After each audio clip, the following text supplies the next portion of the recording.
Hi, my name is Janie Green. This is my summary video for Alas Babylon, written by Pat Frank for my Survey of American Literature final novel project.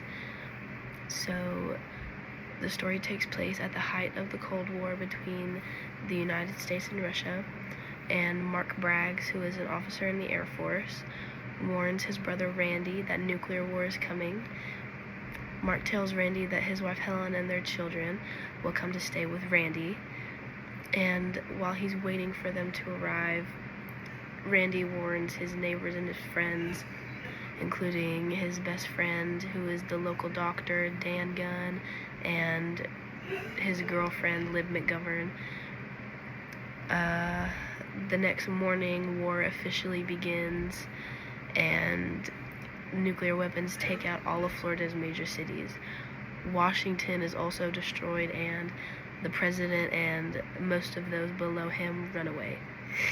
And this leaves the nation in the hands of a low-level cabinet member who is a woman in the 1950s. So she tells the nation that we have reciprocated the attacks and it was successful.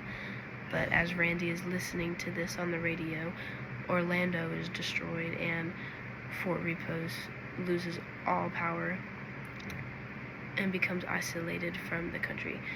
After the day, a name for the first day of the war, Fort Repos turns to chaos.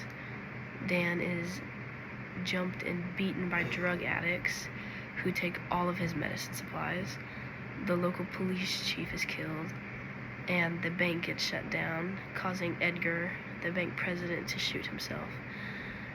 Randy becomes the self-appointed sheriff after all former Army Reserve officers are told to take over local law.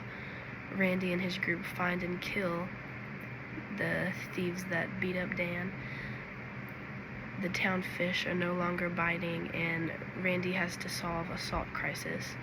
He reads the diary of an ancestor who founded Fort Repos, which leads him to a beach full of salt.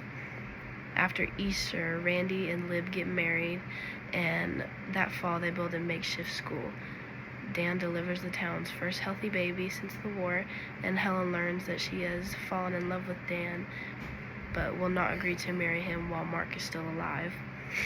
And a friend of Randy's, named Paul Hart, who served in the army with him, arrives to announce that they are slowly trying to form basic services, but it will be centuries before contaminated regions become clean again.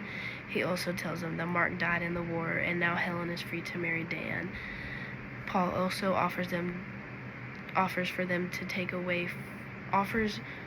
for him to take them away from Fort Repos, but the group prefers to stay in the town they worked so hard to rebuild. Thank you.